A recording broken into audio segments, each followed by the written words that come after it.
High, Radhe Radhe. কেমন আছো তোমরা সবাই? আশা করি সবাই খুব ভালো আছো। আজকে বৃহস্পতিবার, 8 অগস্ট। আজকে তোমাদের সাথে একটা নতুন ভিডিও শেয়ার করছি যে আমি প্রত্যেক বৃহস্পতিবার কীভাবে পুজো করি।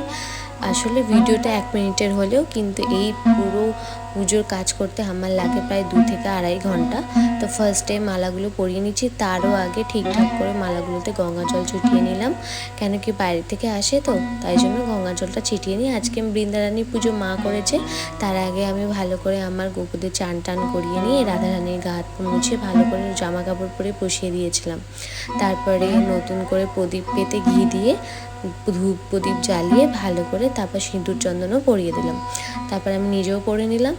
জানো তো, এই প্রত্যেক শ্রাবণ মাস জুড়ে আমি কর্পূরে আরতি করি ঠাকুরকে মাটির প্রদীপে।